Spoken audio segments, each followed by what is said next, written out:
जय श्री कृष्णा भक्तों। आज हम आपके लिए लेकर आए हैं बृहस्पतिवार व्रत की कथा एवं पूजन विधि। आज हम आपको बृहस्पतिवार की संपूर्ण कथा एवं पूजन विधि विस्तार से बताएंगे, शास्त्रीय विधि पूर्वक। बृहस्पतिवार व्रत की कथा एवं पूजन विधि अग्नि पुराण में वर्णित है। अग्नि पुराण के अनुसार जो मनुष्य 16 बृहस्पतिवार या 1 वर्ष, 3 वर्ष या 5 वर्ष अथवा 7 वर्ष या आजीवन गुरुवार का व्रत करते हैं, उनके जीवन में कभी भी निर्धनता, गरीबी, दरिद्रता नहीं आती। वह सदैव समृद्धशाली तथा वैभववान रहते हैं। तो चलिए सबसे पहले हम पूजन विधि जानते हैं। व्रती को चाहिए दोस्तों, यह व्रत स्त्री अथवा पुरुष कोई भी कर सकता है। अतः व्रती को चाहिए कि वह सुबह सूर्योदय से पहले उठें, सुबह स्नान आदि नित्य कर्म से निवृत्त हो पूजन करें। दोस्तों, पूजन के दौरान अथवा सारा दिन व्रती को घर में पीले वस्त्र धारण करने चाहिए। पीले वस्त्र धारण कर एक पटा बिछाएं। पटे के ऊपर एक पीले रंग का वस्त्र बिछाएं। वस्त्र के ऊपर हल्दी और आटे से चौक पूरें। चौक ना बन सके अगर आपसे तो आप एक स्वास्तिक भी बना सकते हैं। स्वास्तिक बनाकर पीतल के लोटे में 1 लोटा जल भरकर रखें। उस जल में पीला चंदन, अक्षत, गुड़, मुनक्का और चने की दाल डालें और धूप बत्ती जला के रखें, दिया जला के रखें। फिर भगवान श्री हरि को स्नान कराएं।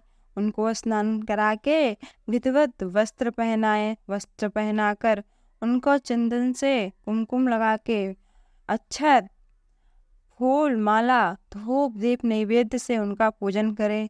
फिर हाथ में गुड़ और चने की दाल और थोड़ा सा मुनक्का लेकर कथा को सुने। कथा सुनने के पश्चात आरती करें। आरती करने के बाद भगवान से प्रार्थना करें कि हे भगवान, मेरे इस पूजा में कोई त्रुटि हो तो उसे क्षमा करना। फिर लोटे का जल उठाकर केले के वृक्ष के नीचे डालें, वहाँ पर दिया जलाएं और भगवान से हाथ जोड़कर बृहस्पति जी से प्रार्थना करें कि हे बृहस्पति जी, आज मैं आपका व्रत हूँ, आपकी जो मनोकामना हो वह बोले। उसके बाद भगवान से क्षमा मांगे। तत्पश्चात उस प्रसाद का एक भाग आप स्वयं के लिए रखें तथा प्रसाद अपने परिवार में बांट दें। उसके बाद शाम के टाइम में पीला भोजन करें। भोजन करने से पहले गोग्रास निकालें, अर्थात जो आप खाना खाते हैं अपने थाले से थोड़ा थोड़ा खाना निकालकर पहले गाय को खिलाएं, फिर स्वयं भोजन करें। चलिए अब बृहस्पतिवार व्रत की कथा को श्रवण करते हैं। दोस्तों, बृहस्पतिवार व्रत की कथा आज मैं 2 कथाएं आपके लिए लेकर आई हूँ। जब तक इन दोनों कथाओं को श्रवण नहीं करो, कथा श्रवण का संपूर्ण नहीं फल नहीं प्राप्त होता। तो चलिए आज आप दोनों कथाओं को श्रवण करें।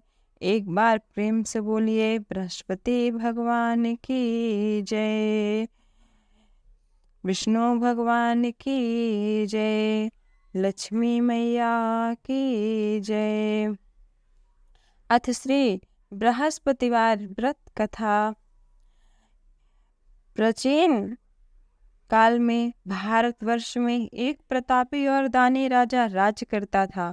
वह नित्य गरीबों और ब्राह्मणों की सहायता करता था। यह बात उसकी रानी को अच्छी नहीं लगती थी। वह ना ही गरीबों को दान देती और ना ही भगवान का पूजन करती थी, और राजा को भी दान देने से मना किया करती थी। एक दिन राजा शिकार खेलने वन को गए हुए थे, तो रानी महल में अकेली थी। उसी समय बृहस्पति देव साधु वेश में राजा के महल में भिक्षा के लिए गए और भिक्षा मांगी। रानी ने भिक्षा देने से इनकार किया और कहा, हे साधु महाराज, मैं तो दान पुण्य से तंग आ गई हूँ। मेरा पति सारा धन लुटाते रहते हैं। मेरी इच्छा है कि हमारा धन नष्ट हो जाए, फिर न रहेगा बांस और न बजेगी बांसुरी। साधु ने कहा, देवी, तुम तो बड़ी विचित्र हो। धन संतान तो सभी चाहते हैं, पुत्र और लक्ष्मी तो पापी के घर भी होने चाहिए।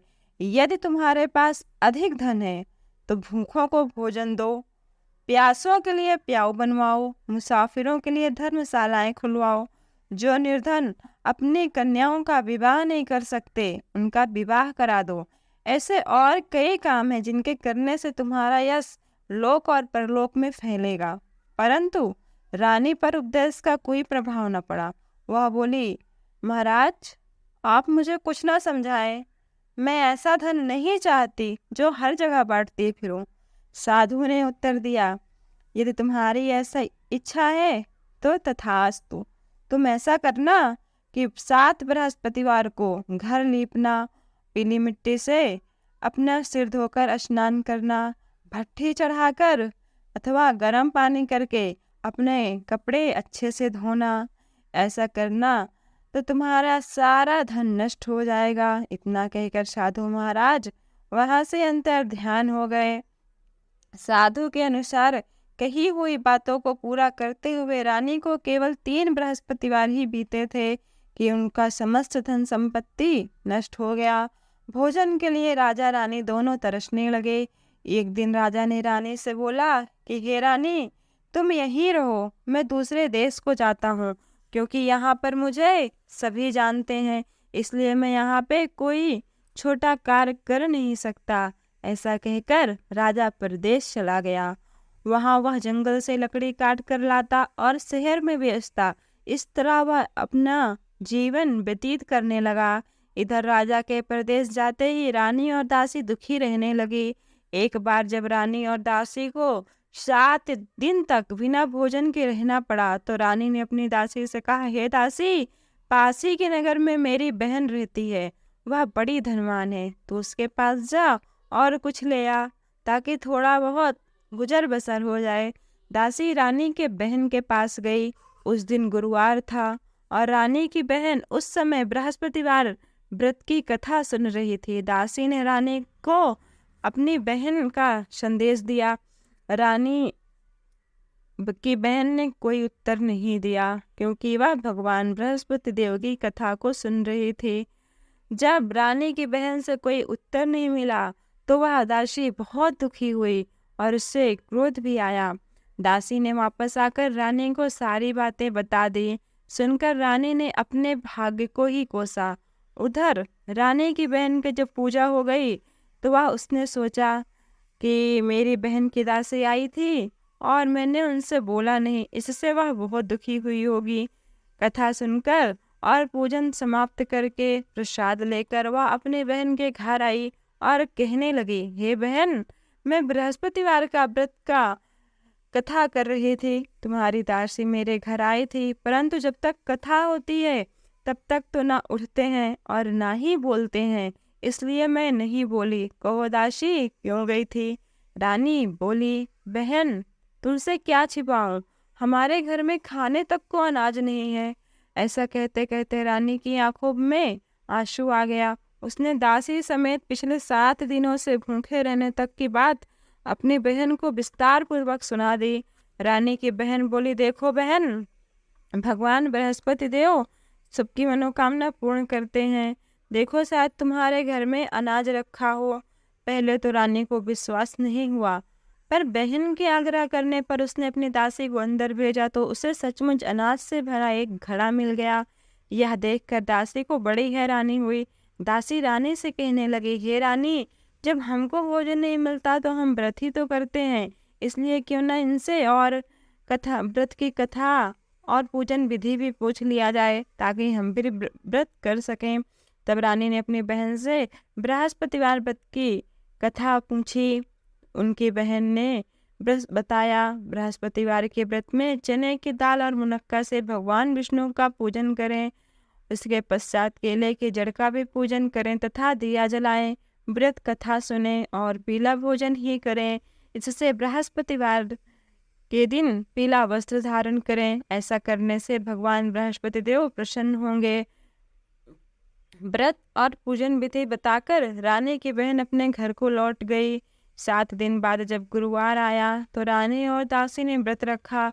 घुड़साल में जाकर चना और गुड़ लेकर आई, फिर उससे केले की जड़ तथा विष्णु भगवान का पूजन किया। अब पीला भोजन कहाँ से आए? इस व्रत को लेकर दोनों बहुत दुखी थे। चूंकि उन्होंने व्रत रखा था इसलिए बृहस्पति देव उनसे प्रसन्न थे। इसलिए वो एक साधारण व्यक्ति का रूप धारण कर 2 थालों में सुंदर पीला भोजन दासी को दे गए। भोजन पाकर दासी प्रसन्न हुई और फिर रानी के साथ मिलकर दोनों ने भोजन को ग्रहण किया। उसके बाद वे सभी गुरुवार को व्रत और पूजन करने लगी। बृहस्पति भगवान की कृपा से उनके पास फिर से धन संपत्ति आ गई, परंतु रानी फिर से पहले की तरह आलस्य करने लगी। तब दासी बोली, देखो रानी, तुम पहले भी इसी प्रकार का आलस्य करती थी। तुम्हें धन रखने में कष्ट होता था, इस कारण सभी धन नष्ट हो गया। और अब जब भगवान बृहस्पति की कृपा से तुम्हें धन मिला है तो तुम्हें फिर से आलस्य होता है। रानी को समझाते हुए दासी कहती है कि बड़े मुसीबतों के बाद हमने यह धन पाया है, इसलिए हमें दान पुण्य करना चाहिए, भूखे मनुष्यों को भोजन कराना चाहिए और धन को शुभ कार्यों में खर्च करना चाहिए। इससे तुम्हारे कुल का यश बढ़ेगा, स्वर्ग की प्राप्ति होगी और पितृ प्रसन्न होंगे। दासी की बात मानकर रानी अपना धन शुभ कार्यों में खर्च करने लगी, जिससे पूरे नगर में उसका यश फैलने लगा। एक दिन राजा दुखी होकर जंगल में एक पेड़ के नीचे आसन जमाकर बैठ गया। वह अपनी दशा को याद करके व्याकुल होने लगा। बृहस्पतिवार का दिन था। एकाएक उसने देखा कि निर्जन वन में एक साधु प्रकट हुए। वह साधु वेश में स्वयं बृहस्पति देवता थे। लकड़हारे के सामने आकर बोले, हे लकड़हारे, इस सुनसान जंगल में तो चिंतामग्न क्यों बैठा है? लकड़हारे ने दोनों हाथ जोड़कर प्रणाम किया और उत्तर दिया, महात्मा जी, आप सब कुछ जानते हैं, मैं क्या कहूँ। यह कहकर वह रोने लगा और साधु को अपनी आत्मकथा सुनाई। महात्मा जी ने कहा, तुम्हारी स्त्री ने बृहस्पतिवार के दिन बृहस्पति भगवान का निरादर किया है, जिसके कारण रुष्ट होकर उन्होंने तुम्हारी यह दशा कर दी है। अब तुम चिंता को दूर करके मेरे कहने पर चलो तो तुम्हारे सब कष्ट दूर हो जाएंगे और भगवान पहले से भी अधिक संपत्ति देंगे। तुम बृहस्पति के दिन कथा किया करो। 2 पैसे के चने मुनक्के लाकर उसका प्रसाद बनाओ और शुद्ध जल में थोड़ा सा शक्कर मिलाकर तैयार करके रखो। कथा के पश्चात अपने सारे परिवार में वह पंचामृत तथा प्रसाद बांटकर आप भी ग्रहण करो। ऐसा करने से भगवान तुम्हारी सब मनोकामनाएं पूरी करेंगे। साधु के ऐसे वचनों को सुनकर लकड़हारा बोला, हे प्रभु, मुझे लकड़ी बेचकर इतना पैसा नहीं मिलता जिससे भोजन के उपरांत मैं कुछ बचा सकूं। मैंने रात्रि में अपनी स्त्री को व्याकुल देखा है। मेरे पास कुछ भी नहीं है जिससे मैं उसकी खबर मंगा सकूं। साधु ने कहा, हे लकड़हारे, तुम किस बात की चिंता मत करो। बृहस्पतिवार के दिन तुम रोजाना की तरह लकड़ियां लेकर शहर को जाओ। तुमको रोज से 2 गुना धन प्राप्त होगा, जिससे तुम भली भांति भोजन कर लोगे तथा बृहस्पति देव की पूजा का सम्मान भी आ जाएगा। इतना कहकर साधु अंतर ध्यान हो गए। धीरे धीरे समय व्यतीत होने पर फिर वही बृहस्पतिवार का दिन आया। लकड़हारा जंगल से लकड़ी काटकर किसी शहर में बेचने गया। उसे उस दिन और दिन से अधिक पैसा मिला। राजा ने चना गुड़ आदि लाकर गुरुवार का व्रत किया। उस दिन से उसके सभी क्लेश दूर हो गए। परंतु जब दोबारा गुरुवार का दिन आया तो बृहस्पतिवार का व्रत करना भूल गया। इस कारण भगवान बृहस्पति देव उससे नाराज हो गए। उस दिन उस नगर के राजा ने विशाल यज्ञ का आयोजन किया तथा शहर में यह घोषणा करा दी कि कोई भी मनुष्य अपने घर में भोजन न बनावे तथा आग भी न जलाए। समस्त जनता मेरे यहाँ भोजन करने आए। जो इस आज्ञा को नहीं मानेगा उसको फांसी की सजा दी जाएगी। इस तरह की घोषणा संपूर्ण नगर में करवा दी गई।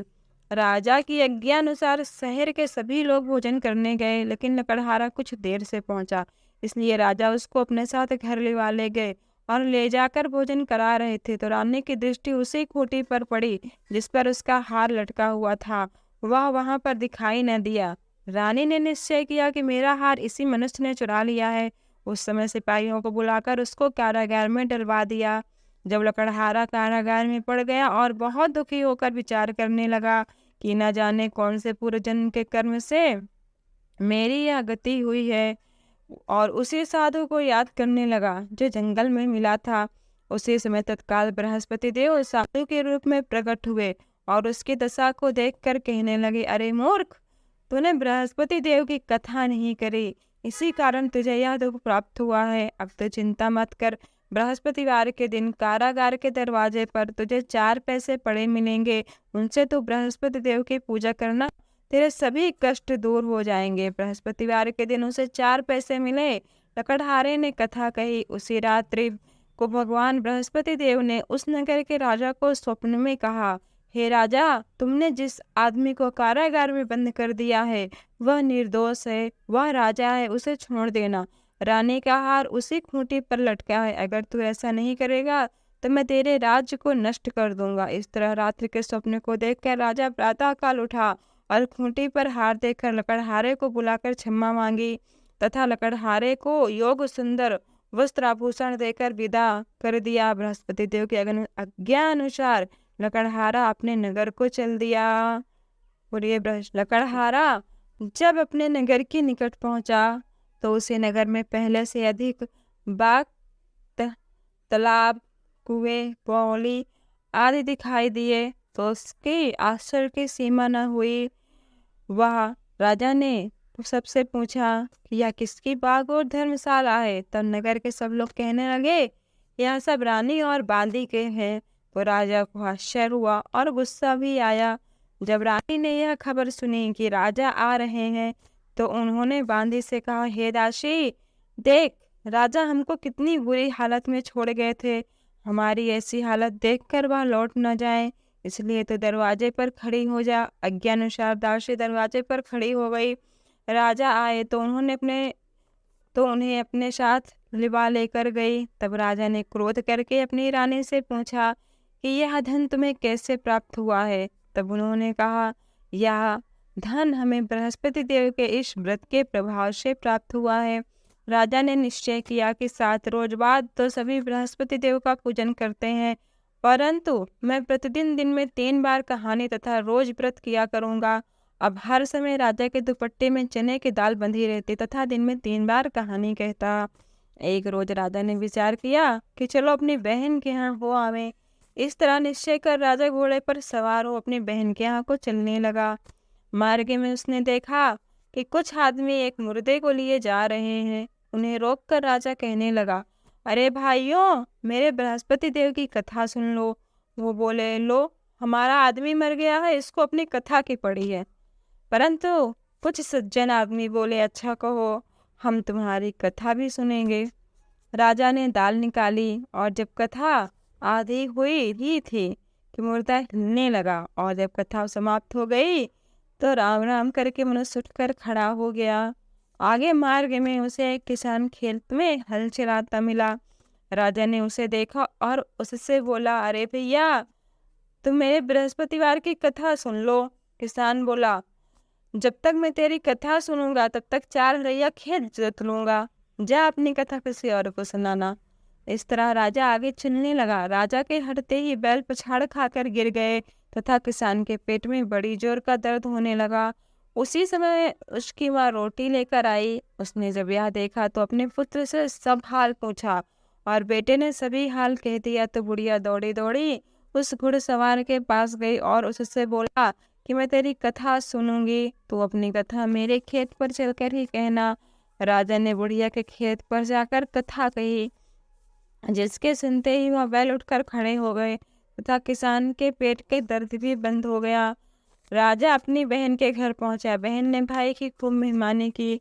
दूसरे रोज प्रातः काल राजा जगा तो वह देखने लगा कि सब लोग भोजन कर रहे हैं। राजा ने अपनी बहन से कहा, ऐसा कोई मनुष्य है जिसने भोजन नहीं किया हो, मेरे बृहस्पतिवार की कथा सुन लो। बहन बोली, हे भैया, यह देश ऐसा ही है, पहले लोग यहाँ भोजन करते हैं, बाद में अन्य काम करते हैं। अगर कोई पड़ोस में हो तो देखा हो। वह ऐसा कहकर देखने चली गई, परंतु उसे ऐसा कोई व्यक्ति नहीं मिला जिसने भोजन न किया हो। अतः वह एक कुम्हार के घर गई जिसका लड़का बीमार था। उसे मालूम हुआ कि उनके यहाँ 3 दिन से किसी ने भोजन नहीं किया है। रानी ने अपने भाई की कथा सुनने के लिए कुम्हार से कहा तो वह कुम्हार मान गया। राजा ने जाकर बृहस्पतिवार की कथा कही, जिसको सुनकर उसका लड़का ठीक हो गया। अब तो राजा की प्रशंसा होने लगी। एक रोज राजा ने अपनी बहन से कहा, हे बहन, हम अपने घर को जाएंगे, तुम भी तैयार हो जाओ। राजा की बहन ने अपनी सास से कहा। सास ने कहा, हाँ चली जा, पर कोई बच्चों को नहीं ले जाना, क्योंकि तेरे भाई की कोई औलाद नहीं है। बहन ने अपने भैया से कहा, हे भैया, मैं तो चलूंगी, पर कोई बालक नहीं जाएगा। राजा बोला, जब कोई बालक नहीं चलेगा तब तुम चलकर ही क्या करोगी। बड़े दुखी मन से राजा अपने नगर को लौट आया। राजा ने अपनी रानी से कहा, हम निर्वंशीय हैं, हमारा मुंह देखने का भी धर्म नहीं है, और भोजन आदि को त्याग दिया। रानी बोली, ये प्रभु, बृहस्पति देव ने हमें सब कुछ दिया है, वह हमें संतान भी अवश्य देंगे। उसी रात को बृहस्पति देव ने राजा से स्वप्न में कहा, हे राजा, उठ, सभी सोच त्याग दे, तेरी रानी गर्भ से है। राजा को यह बात जानकर बड़ी खुशी हुई। 9वें महीने में उसके गर्भ से एक सुंदर पुत्र पैदा हुआ। तब राजा बोला, हे रानी, स्त्री बिना भोजन के रह सकती है, पर बिना कहे नहीं रह सकती है। जब मेरी बहन आए तब उससे कुछ कहना मत। रानी ने सुनकर हाँ कर दिया। राजा की बहन ने यह सब समाचार सुना तो वह बहुत खुशी हुई तथा बधाई लेकर अपने बहन के यहाँ आई। तब रानी ने कहा, घोड़ा चढ़कर तो नहीं आई, गधा चढ़ी आई। राजा की बहन बोली, भाभी, मैं इस प्रकार न कहती तो तुम्हें औलाद कैसे मिलती। बृहस्पति देव ऐसे ही हैं, जिसके मन में जैसी कामनाएं रहती हैं वह उनकी कामनाओं को पूर्ण करते हैं। जैसे सच्चे मन से राजा और रानी ने भगवान बृहस्पति देव का पूजन तथा व्रत किया, वे तो भगवान बृहस्पति देव ने राजा और रानी के संपूर्ण मनोकामनाएं पूर्ण की। इस तरह उनका व्रत करने वाले कि वो सारी इच्छाएं पूर्ण करते हैं। इन संसार में जो भी सद्भावना से भगवान का पूजन करते हैं, भगवान उनके सारी इच्छाएं पूर्ण करते हैं। तो बोलो बृहस्पति भगवान की जय, विष्णु भगवान की जय।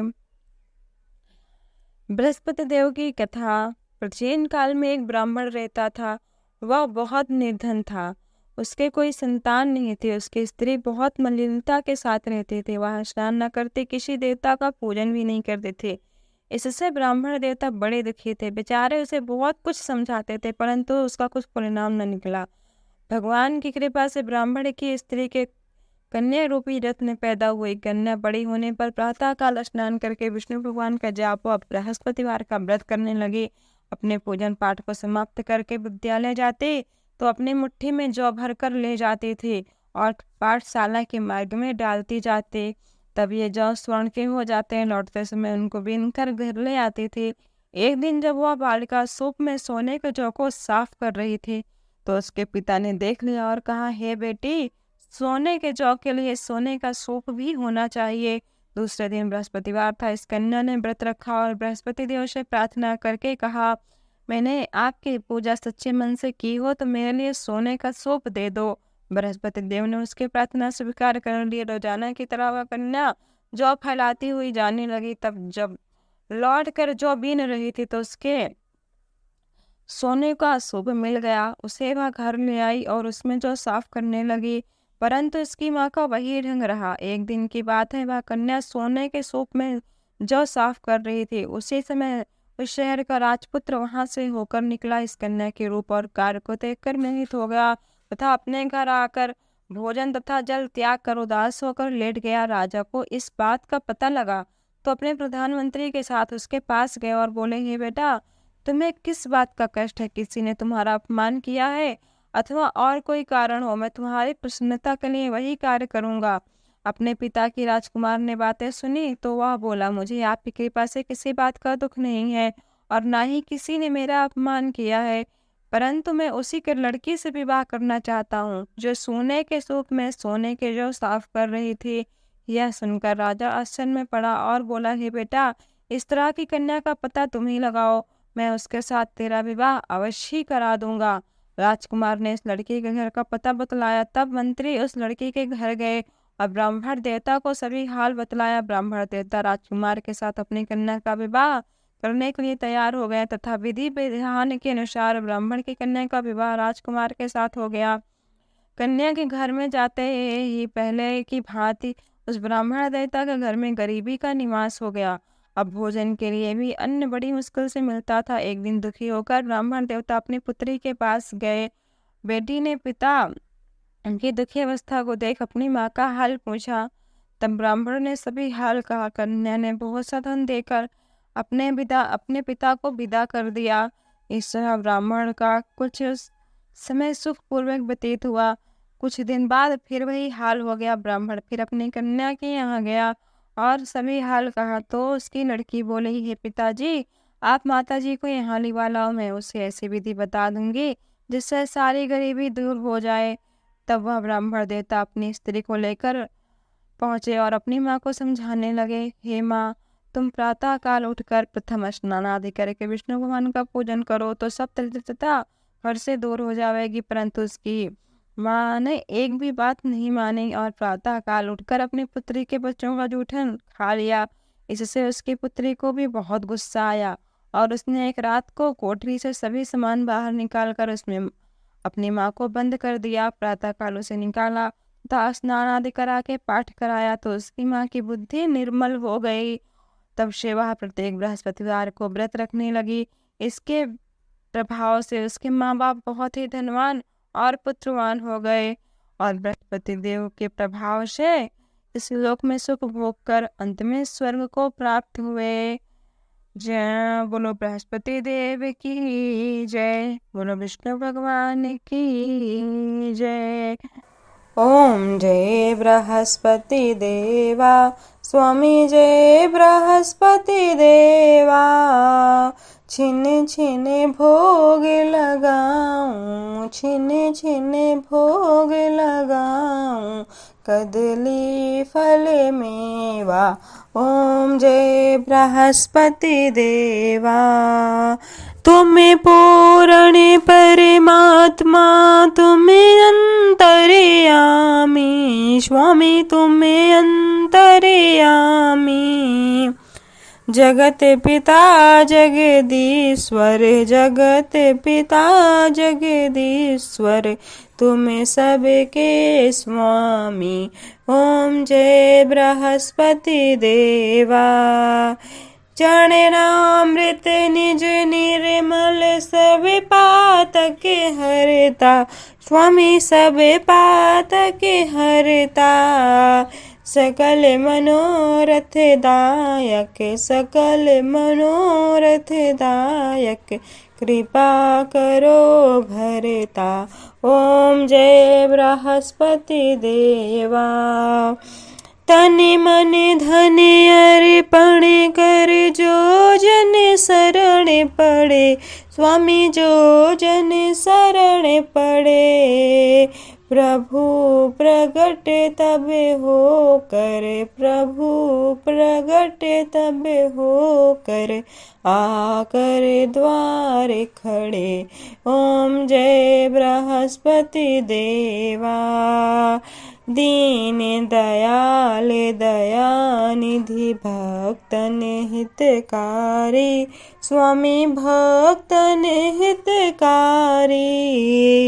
पाप दोष सब हरता, पाप दोष सब हरता, भव बंधन हारी। ओम जय बृहस्पति देवा।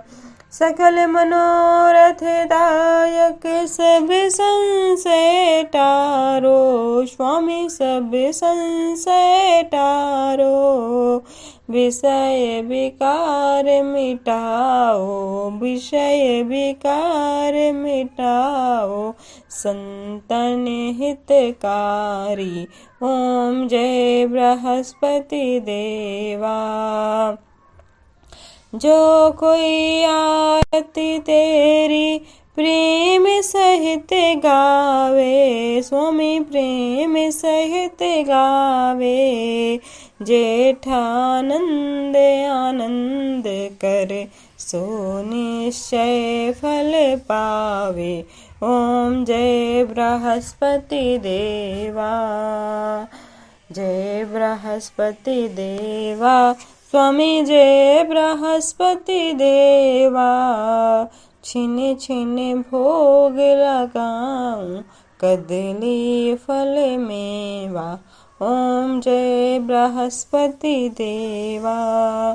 सब बोलो प्रेम से विष्णु भगवान की जय, लक्ष्मी मैया की जय, बृहस्पति देव भगवान की जय।